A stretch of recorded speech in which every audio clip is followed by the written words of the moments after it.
All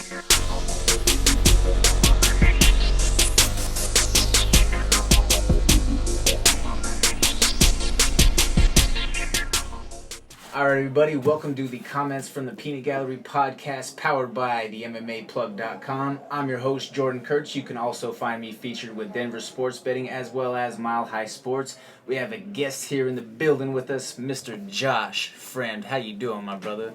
I'm doing great, man. How are you? I see you waving your terrible towel over terrible here. towel. I'm ready to go. Yo, my man, straight out of the 412. He's a Pittsburgh boy.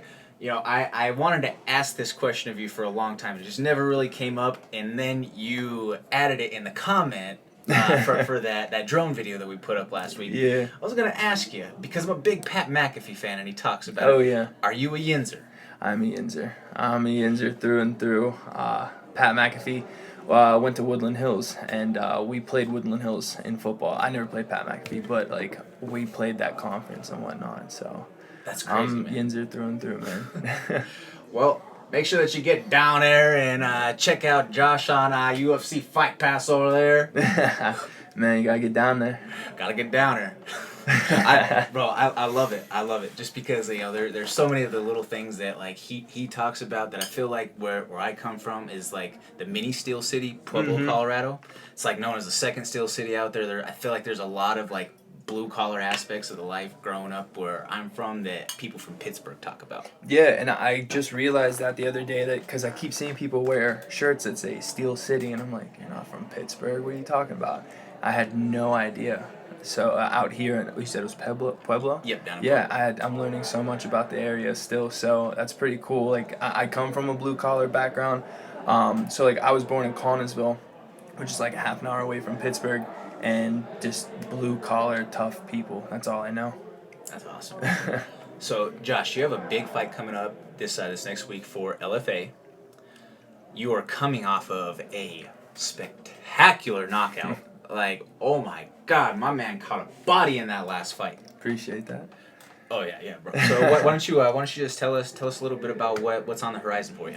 So yeah, my next fight next Friday against Antonio Jones for LFA. Going back down to 185. I haven't cut to 85 since my second to last fight in December of 2018.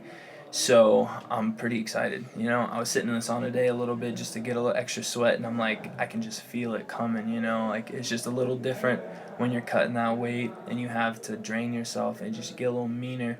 So I'm excited for it. I'm excited to go out. And, you know, my last fight, though it did go, you know, very well for me. I loved it. Can't ask for a better, you know, way to go in, get out, get your money, not injured or anything. But I'm excited to spend a little time in the cage now and, like, show what I've learned since moving out here, you know. Oh, absolutely, man. And I could say this, that your game has improved by leaps and bounds since you've came out here. Oh, I feel that too, You know, just getting to watch the progression on a week in and week out basis. Mm-hmm. And especially just seeing that you were very patient with your time. You know, there's some people who are like, oh, you know, I've already had fights, I want to fight, boom, boom, boom. Yeah. But that's not exactly how this Factory X system really works sometimes. No. But you were that guy who you always showed up and you put the work in, and you know you had to overcome some adversity in the process. Oh yeah, it's not worth it if you don't overcome some stuff, you know. And like I can honestly just attest it to my friends. Like I have a friend who trains down in Florida, and when I was in college was when he was starting to move down there to make his transition into being a professional. And we would always give him stuff like, hey, when you fight, and how long is it going to take? And he was like, it's a process. It takes time. And I've learned that from him. So, like, when I came out here, my expectations weren't like, all right, I'm going to show up. I'm going to train for, like, 2 months, and then they're going to let me fight. Like, especially when you're going to a bigger gym, you have to get known. First, it's a learning curve. Like, I had a huge learning curve coming here. People were way better than me. Their talent was crazy. Elevation was crazy. So it took some time to, you know, get up to speed.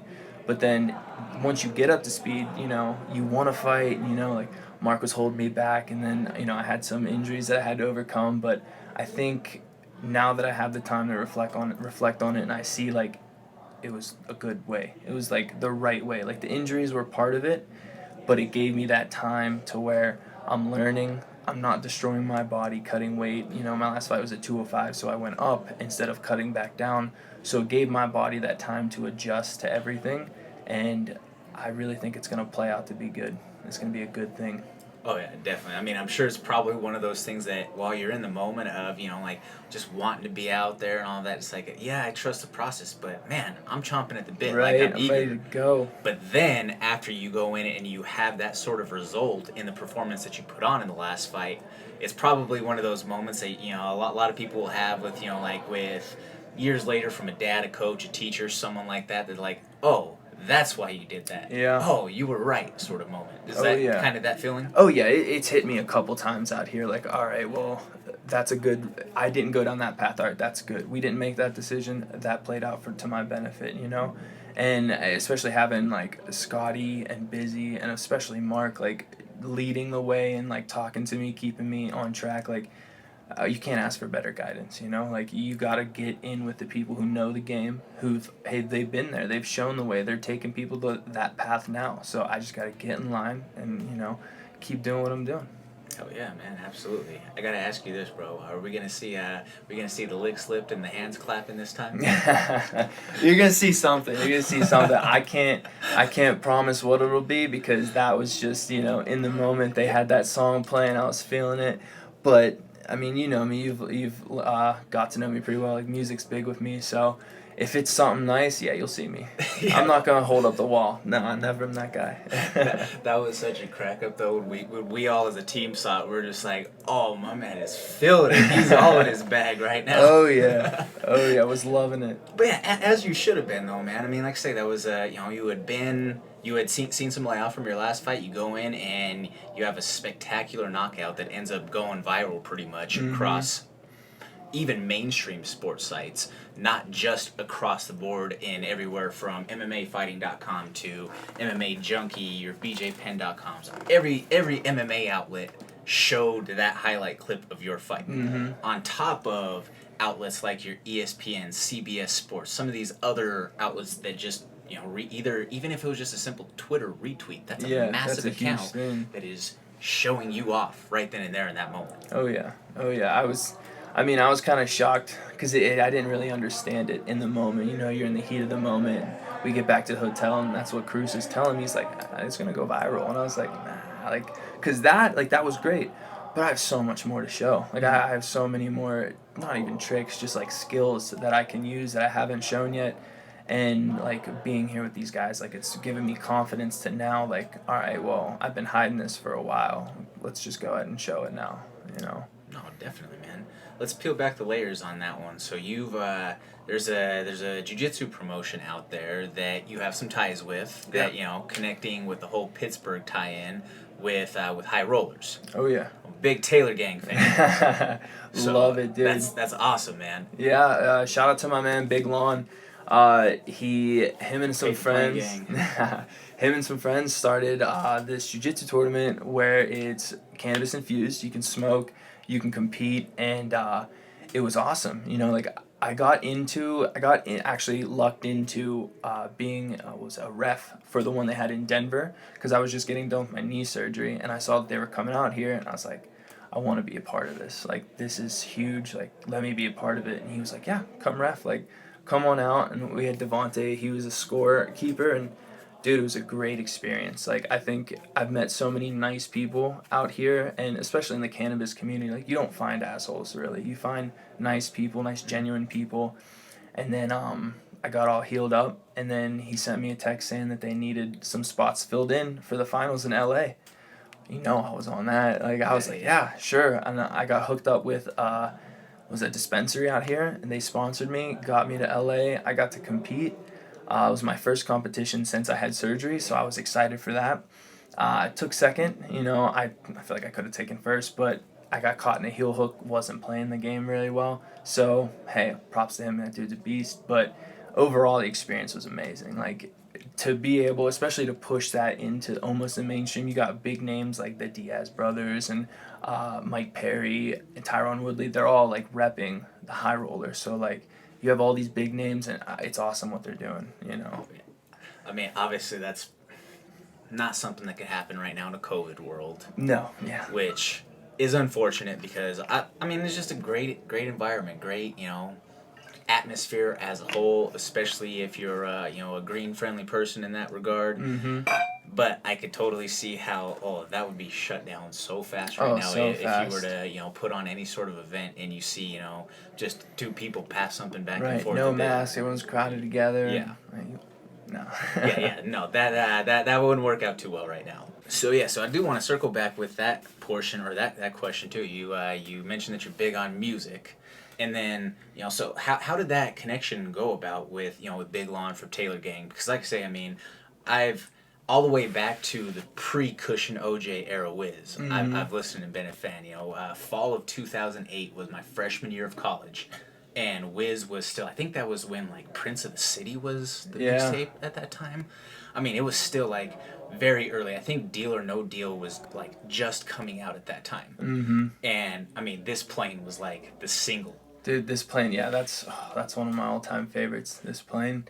And I mean, the connection I got with Big Lon was actually through MMA. He was training down at this place in Pittsburgh called Stouts that we have, because in Pittsburgh it's a bunch of gyms and we're all just a big community. It's a little different with the boxing gyms. Obviously, there's rivalries just like you have out here. But I met him one day through training, and I'm a stoner. He's a stoner. I see him out just smoking, and we're hanging out, and like that's how we link up.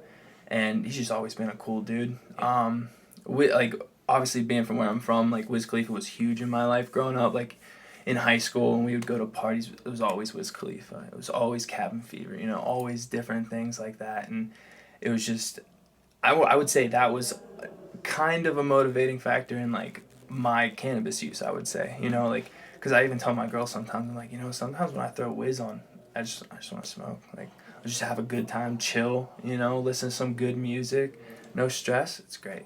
Especially you just hear and of that old era, like that 2010 through like 2013-ish era where you had all those old Cardo beats, the Sledgerin joints. Oh yeah. Like, all of those were just like that super airy sort of sound to it. Then that's when Juicy started coming into the mix a little bit. Like, bro, like I love that. I still listen to that era a lot same. as far as Wiz. Like, it's hard for me to get out of it, honestly. Like, I still find myself stuck in that. Like, I try and listen to new music, and I do, but like, you have your favorites. You have that era that you just love.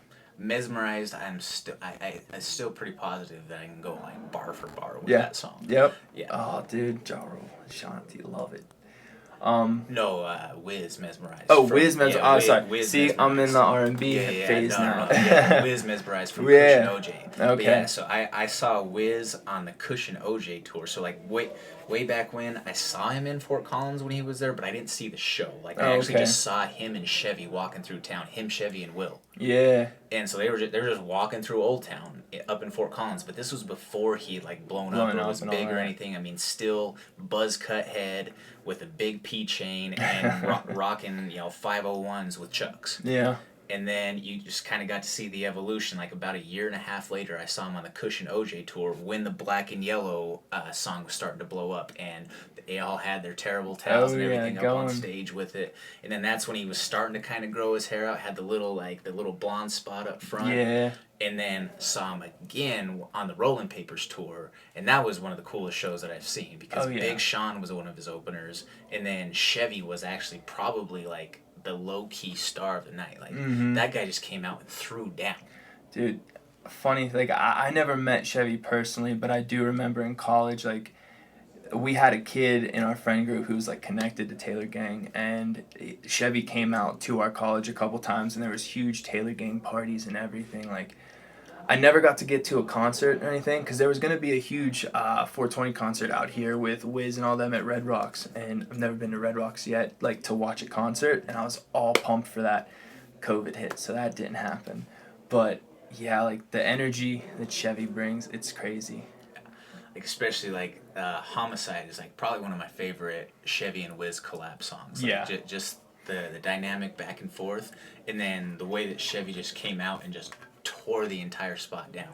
Like I don't know, that was one of the shows that is for sure like one of the favorite ones that I went to when I was younger, and just going and seeing shows all the time. That one stands out. Yeah, it's like those guys were all just like in their element, like they were all still on the climb and rising, and like that was when I Do It, Phone Numbers, like all those were the single at that time. Yeah. So I could still just go. I could almost like teleport right back to that time. It's like, man, like that was good shit. All right. Dude, imagine looking at your pay stub and it looks like a cell phone number. Like, I can't imagine that. Not yet, at least. Shit. It's hopefully someday, my man. One That's, day, that's man. what we're doing this That's for, what right? I'm trying for. Yeah, when I get paid, I'm trying to have it look like phone numbers. Right? I want a couple commas in there. Yep, exactly, man. Now, Josh, what is something that, people may not know about you that you think is interesting? Fun fact I get everyone with this is I actually used to play the violin. So I played the violin for like 7 or 8 years, and I guess I found out what girls and sports were, and then I just like I regret doing that, but because like it was just being musically gifted, I think is awesome. Mm-hmm. I walked in here the other day, Todd was over there just strumming his guitar, and like you learn so many things about people with their music and how much they love it and whatnot. But I love my violin so much that I traded it for my tattoo. That's how I got this tattoo. My tattoo artist was like, I want to learn how to play the violin. And I was like, I haven't touched mine in years, bro. Do you want it? Sure. Let's make that trade. Would you, if you picked one up, would you still know how to play today? If I picked one up, I could play you one song, and probably one song only.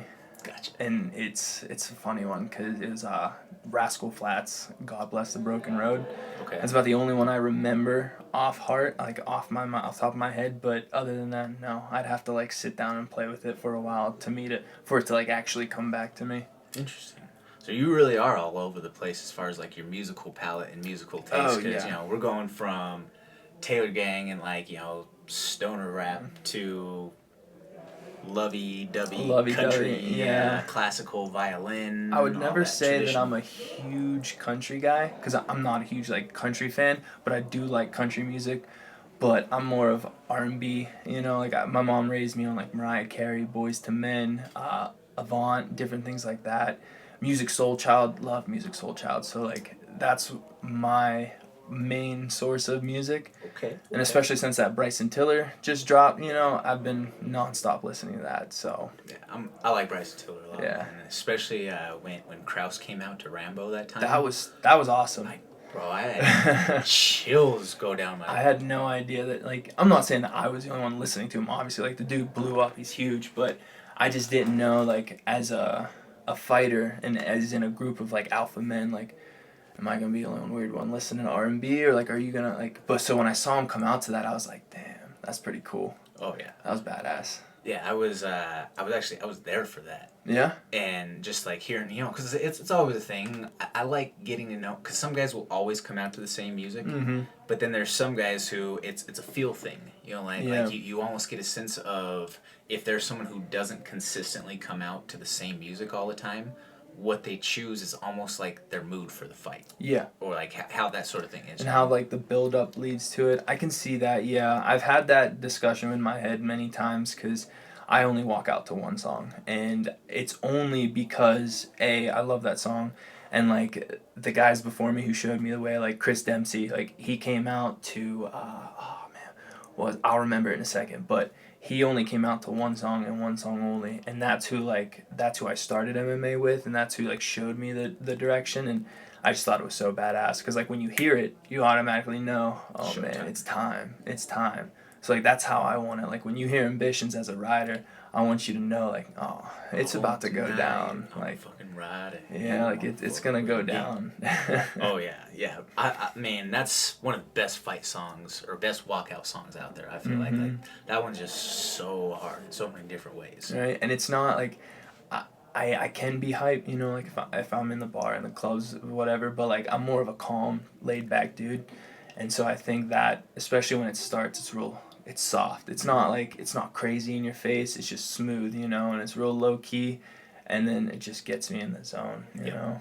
Oh, I'm sure probably, like you get that first little like acapella portion, and then you get the keys that dun dun dun dun dun, dun, dun, Yeah. So by then you're probably getting close to roughly around Vaseline check, last check by the commission, all that sort of stuff, right? You know, checking your gloves, checking your fingernails, make sure your mouthpiece is in, all of that. And by the time you're making the steps up, it's probably getting close to so many battlefield scars will drift. No, actually, because how I have it played out in my mind, because like I always picture it is, I always get to greasing my face and like them checking me to where I'm on a meal ticket mission. Okay. Because to me that's always stuck with me, because like, you know, I grew up broke. So much sense. Right? Meal ticket mission. Yes, like, bro, I'm charged up just hearing you say that part. Because like I've experienced both. You know, my dad was a doctor, so like when I was super young, I didn't understand it, but I had money. You know.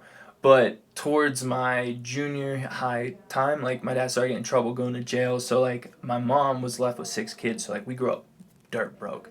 So like I was always like stealing shit after practice. Like if I had to go get food, like I would just steal it from the store.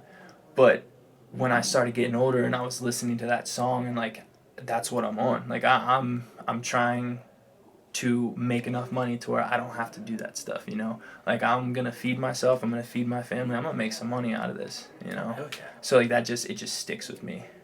Bro, that's such a cool story, how that song, like, that line alone of that song ties into your personal story with it. That's awesome. And, like, people find it funny, because, like, I mean, look at me, I look like a frat dude. Everyone tells me, like, oh, were you in a frat? I was never in a frat. Never messed with any of that stuff. I was the hood rat just doing stuff in college that I probably shouldn't have been doing. But yeah, I just Tupac, that song, and all of Tupac's songs. Like I'm a huge Tupac fan. All of his songs resonate with me. You know, you don't have to be a certain color. You just have to like grow up a certain way and have a certain mindset. That's all. Oh, definitely, man. That's my all-time favorite artist. I still have a Tupac tapestry that I've had since like 6th grade. That's awesome. All Eyes on Me was the first CD that I ever had back in the day. My dad used to coach a high school team, so one of his players gave it to me. I mean, I was like 6 years old with a Tupac CD. Oh, that's sick. Like, you know, the double print had both sides, you know, disc 1 and 2. I still listen to that album itself probably more than any single album out there. The only other close one that gives it a run is probably Get Rich or Die Trying, as far as like a single album itself in terms of like, you know, working out or whatever, just to put one on and just let it run. But yeah, man, I totally get that with the Pac stuff. But, you know, circling it back with Krause, like just how you said kind of how that one moment, or there might be a line or something that just invokes that feeling. Yeah.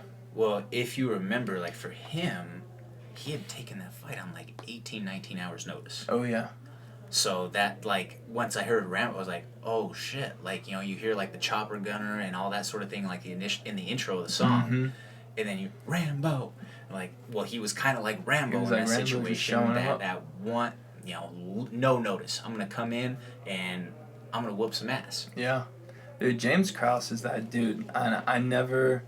Like, I didn't know too many people when I was moving out here. I knew Devontae, I knew of Chris Camozzi, but, like, when I got out here and I met James Krause, it was actually funny, I met him before he came out here. I was cornering my teammate from back home, Nick Brown, in an LFA match in the main event against James Krause's guy, actually.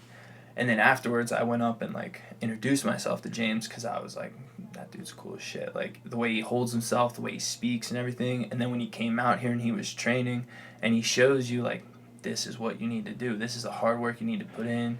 And just is a very smart, well-rounded guy. So, like, just, I respect James so much, just saying that. Like, especially because I was thinking about it the other day on my Twitter. I saw the new Mortal Kombat game has Rambo in it. I don't know if I'm breaking any bubbles here, but it has Rambo in it. And, like, that's what I thought of. I thought Bryson Tiller, and then I thought of James Krause walking out to that song. I was like, it's just so badass to me, you know? I'm a fan of it all. Hell yeah. Fuck yeah. Josh, we've covered a few different topics here today. What is something that you may want to tell your friends, family, supporters, teammates, coaches, anybody that we may not have covered up to this point? So, mainly, I just want to thank all of my sisters, my brothers, my mom, my grandma, my girlfriend, because this is not an easy thing to, you know, be involved in. And especially with my girlfriend, like, this is a very selfish sport. I have to do a lot of things that are very selfish, you know, and for people who love me, who understand that and ride with me for that, I'm very thankful for. You know, my grandma was not about me fighting at all. And my mom was like, yeah, go ahead, do your thing, you know. And my brothers and sisters, they weren't 100% for it. But the fact that they support me, they still believe in me, especially when I had those injuries and those surgeries I had to get. I had text messages from them. I had phone calls from them. I had text and phone calls from my friends back in Pittsburgh, from guys here. So, like, just thankful for everyone who's kept my head on straight. Because there are days where, you know, you're in the struggle and you're like, is it worth it? Am I going to get through it? What's going to happen? So, like, just being thankful for everyone to keep me going, you know? Oh, yeah, definitely, man. Josh, where can people follow you? You can follow me on Twitter at Josh Fremd, MMA. Same as Instagram, Josh Fremd MMA. And if anyone uses Facebook anymore, Josh Fremd.